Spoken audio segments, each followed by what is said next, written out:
Robert Callahan is 71 years old. He spent 34 years working the floor of a steel fabrication plant in Pittsburgh, Pennsylvania.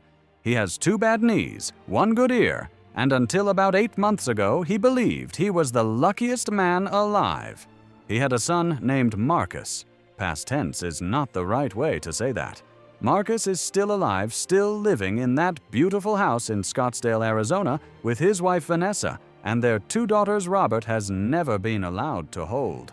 What he means is the Marcus he raised, the boy who used to fall asleep on his chest during Pittsburgh Steelers games, who cried at his mother's grave and held his hand without being asked, that Marcus has become someone he no longer recognizes. He wants to tell how it happened, not to complain, not to earn sympathy, but because he thinks a lot of fathers out there are living some version of this story and nobody is talking about it.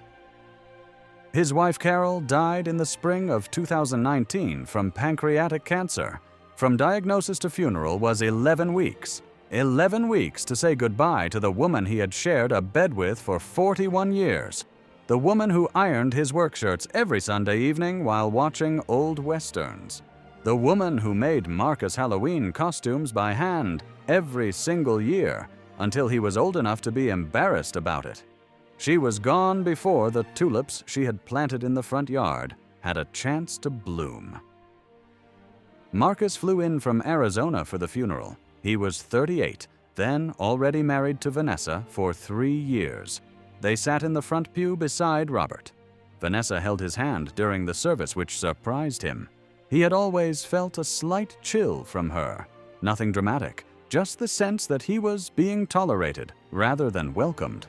That afternoon, he told himself he was imagining things. Grief makes you suspicious of ordinary kindness.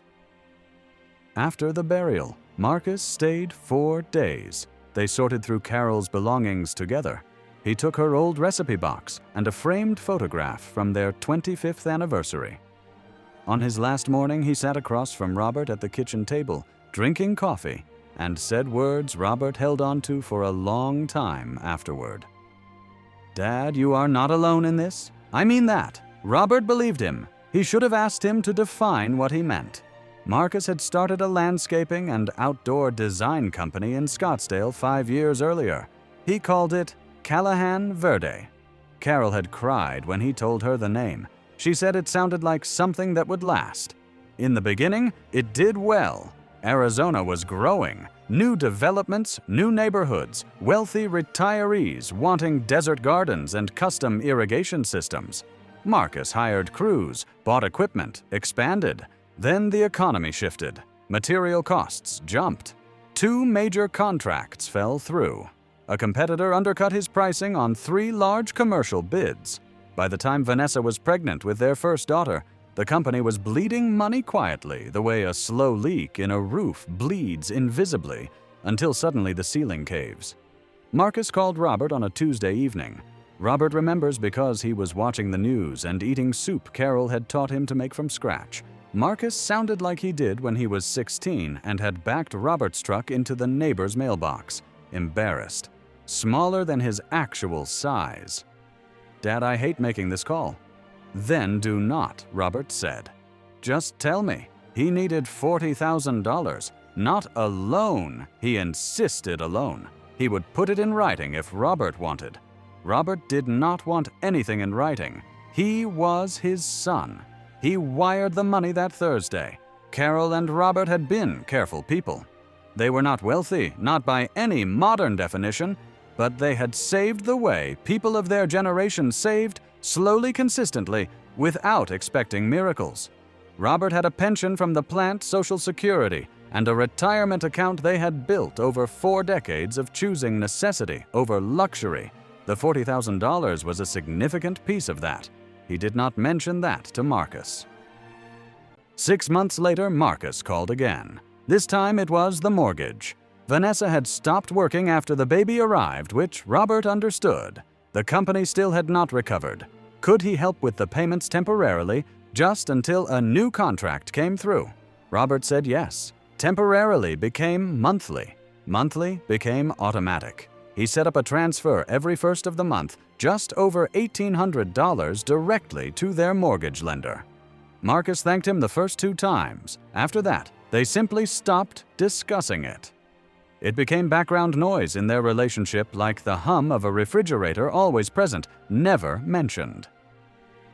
For 2.5 years, Robert paid their mortgage. In that time, he skipped replacing his furnace until the repair guy told him it was a safety risk. He drove his 2009 Ford F-150 on tires that needed changing for nearly a year. He stopped going to the small diner Carol and he used to visit every Friday evening because $12 for a patty melt and coffee started to feel like a luxury he had not budgeted for. He never told Marcus any of that. He thought he was protecting him. The invitation arrived on a Wednesday afternoon in February. Marcus and Vanessa were renewing their vows. Their 5th anniversary, they wanted a proper ceremony this time, since their original wedding had been a small courthouse affair. They had planned a real celebration, a venue outside Sedona, 60 guests, catered dinner the whole occasion. The envelope was clean and formal, ivory cardstock, gold lettering. Beautiful, really. Robert noticed immediately that there was no RSVP card, no hotel information, no note from Marcus, just the printed invitation and a small card that said, "Dinner will be served at 7 o'clock. He called Marcus. "Hey Dad, you get the invite." "I did. Should I book a hotel near the venue?" "Do not worry about that. Just show up." Everything is handled. Marcus sounded distracted. Robert could hear one of the girls crying in the background. He figured Vanessa had taken care of the seating arrangements, and Marcus simply had not been involved in the details. He was 71 years old, and he still managed to give his son the benefit of the doubt. Robert drove to Sedona the morning of the ceremony, 7 hours from Pittsburgh. He had flown plenty of times in his life, but for this trip, he wanted to drive.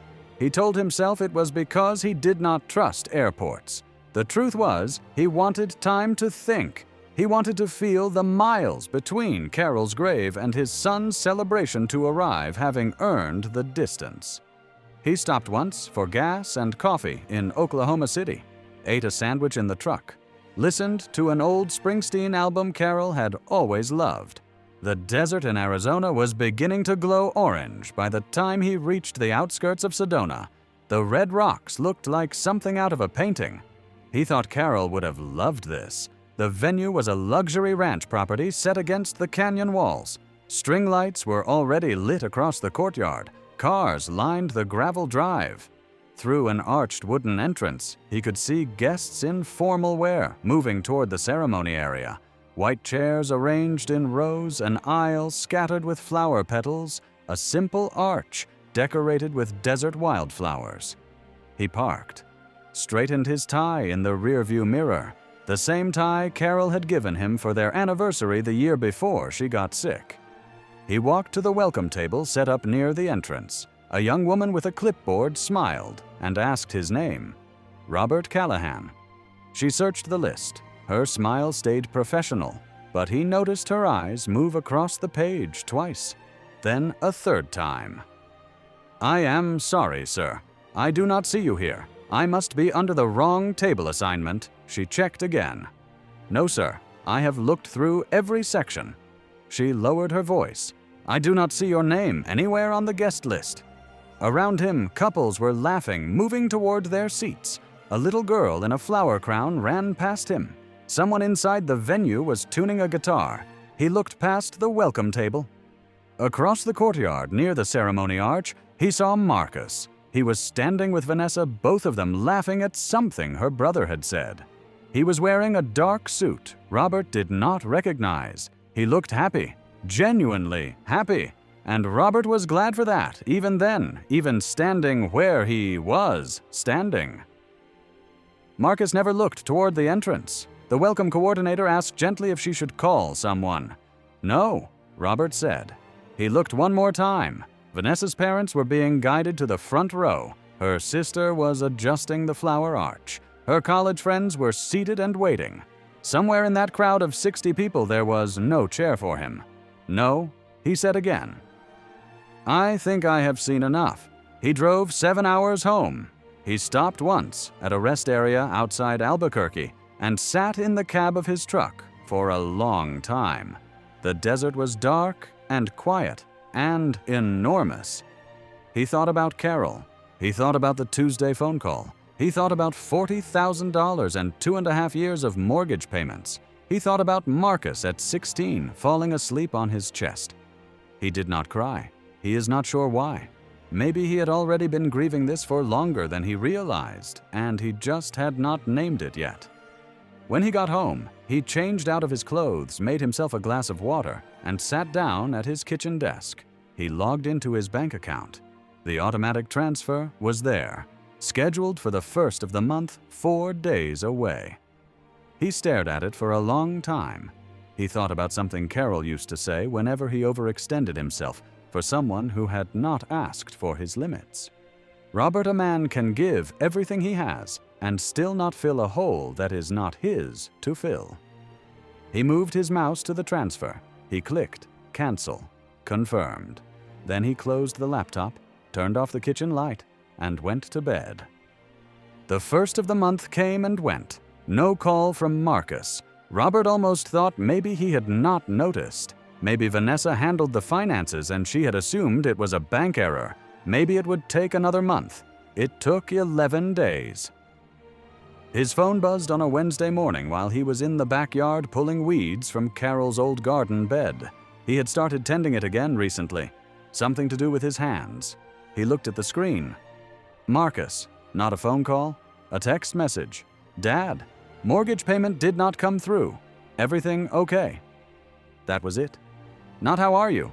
Not I have been meaning to call. Not I am so sorry about Sedona. Can we talk? Just the mortgage? He set the phone face down in the grass and kept pulling weeds for another 20 minutes. Then he came inside, washed his hands, poured a glass of iced tea, and sat down at the kitchen table. He picked up the phone, read the message again. He typed, "Your mortgage is your responsibility now, Marcus." Sent it. Within 4 minutes, his phone was ringing. He let it ring. Then again. 6 times in the next hour, Marcus showed up on a Saturday. Robert heard the rental car in the driveway before he saw it. He was in the kitchen making eggs. Through the window, he watched him get out, look at the house the way people look at things they have taken for granted, then walk to the front door. Robert opened it before he knocked. Marcus looked like he had not slept well in days. His eyes were carrying something not quite guilt, not quite anger, somewhere between the two. That restless look of a man who knows a conversation is coming that he has not prepared for. Dad. Marcus. Robert stepped aside. Marcus walked in. He stood in the living room for a moment, looking at Carol's photographs on the wall. The one from Niagara Falls on their honeymoon. The one of Marcus at age 7 missing his 2 front teeth. The one of the 3 of them at his high school graduation, Carol gripping his arm with both hands like she might float away from happiness. "You kept everything the same," he said. "I like remembering." They sat down at the kitchen table. The same table where Marcus had eaten breakfast every morning for 18 years. The same table where Carol had helped him with algebra homework. The same table where Robert had slid him $40,000 without asking for anything in return. Neither of them spoke for a while. Then Marcus said, "The payment did not go through." "I know. Why?" Robert looked at him. "You really need me to explain that." Marcus looked at his hands. "Is it a cash flow issue? Because if you need time." Marcus Robert said his name quietly. "My finances are fine." Marcus went still. "Then why?" Robert asked him the only question that had been living in his chest since Sedona. "Why was I not at your vow renewal?" Marcus did not answer immediately. When he did, he used the word Robert had been expecting. Miscommunication. Robert nodded slowly. 60 people were there. It was complicated, the seating, and your father was not one of them. Marcus rubbed the back of his neck. "Dad, I should have called after. I know that. You had 11 days before the mortgage text." Silence. "Marcus, I drove 7 hours." Robert kept his voice even. "I stood at the welcome table in your mother's favorite tie. The coordinator checked the list 3 times. My name was not on it. Marcus looked up. Something moved across his face. Not guilt, exactly. Something closer to the look a person gets when they realize the version of events they have been telling themselves does not hold up anymore. It was not supposed to go that way. Then, tell me how it was supposed to go. Marcus could not. Robert got up and walked to the small desk in the hallway. From the top drawer, he pulled out a folded sheet of paper and brought it back to the table. He set it in front of Marcus. Marcus looked at it. "What is this?" "The venue coordinator mailed it to me, 3 days after the ceremony. She felt bad enough to write." Marcus unfolded it slowly. It was a copy of the finalized seating chart. His name at the top, Vanessa's beside it. 60 names arranged by table. Near the bottom one line was crossed through with a single mark. Robert Callahan, Table 1. Below it in different handwriting replaced Gerald Whitmore. Marcus went very still. Gerald Whitmore was Vanessa's stepfather. Marcus. Marcus did not look up. My name was on the original list. Still nothing. Someone removed it. Marcus set the paper down on the table with both hands like it was something fragile or something he did not trust himself to hold. She wanted her stepfather at the head table, he finally said. There was a limited number of seats in that section. Vanessa's family was paying for most of the reception, and you let her replace me. Marcus did not deny it. Did you tell her to do it, or did you just not stop her? He was quiet for a long time. I did not stop her, he said. Robert sat with that for a moment. In some ways, that was worse. A decision made in a moment of selfishness is one thing. Watching it happen and choosing not to speak, that takes a different kind of effort. Did Vanessa know I was paying your mortgage? Marcus' jaw tightened. Marcus, did she know? No, she thought the business was covering everything. I did not want her to worry. You did not want her to know you needed help, Robert said. There is a difference. Marcus had no answer for that either. Outside, a car pulled into the driveway. Marcus looked up, surprised. You expecting someone? I had a feeling. Through the front window, Robert watched Vanessa step out of a rideshare. She was wearing a plain blouse and jeans, her hair pulled back. She looked younger than he remembered. She also looked frightened. She knocked. Robert opened the door. Robert, she had a paper bag with her. I brought something. Coffee cake from the bakery on 5th. She paused. Carol's recipe always had cardamom in it. I asked them to add it. Robert looked at her for a moment. Thank you, Vanessa. She came inside. When she saw Marcus at the kitchen table, she stopped. You are already here. I got here first. She sat down. Robert poured 3 cups of coffee. Nobody touched the cake immediately. Vanessa spoke first. I found out yesterday, she said. About the mortgage payments. Marcus looked at the table. All of it, she continued. 2.5 years, the $40,000. I went through the accounts because I was trying to understand why the payment had failed. She took a breath. Marcus had set up a separate account I did not know about, running it through there so I would not see it on our regular statements. Robert had not known that part. I thought we were doing okay, she said. I thought the business had recovered. He told me we were stable. Vanessa, let me finish Marcus. Her voice was steady, but careful the way a person speaks when they have spent a night deciding what to say. She looked at Robert. Robert, I did not know you were paying for our house. If I had known, I would never. She stopped. Started again. The seating chart decision was mine. I want to own that. My stepfather's family contributed significantly to the reception, and he wanted to sit at the front table. There was 1 seat left in that section. She paused. I told the coordinator to move things around. I did not realize the seat I was moving belonged to you. But you knew I was coming, Robert said. I assumed you would be at another table. I did not look carefully at which name I was reassigning. Her eyes filled. That is not an excuse. It is just the truth. I was careless with something I should have been careful about. The kitchen was very quiet. And Marcus, she said, turning to her husband, you knew. You saw the final seating chart. You knew your father's name was not on it. Marcus said nothing. You could have called him, she said. Before the ceremony, after, any time in the past 11 days. You did not. Still nothing. Instead, you texted him about the mortgage. She said it without anger, just clearly, the way people state facts when they have finished being surprised by them.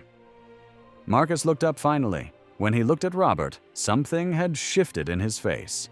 The defensiveness was gone.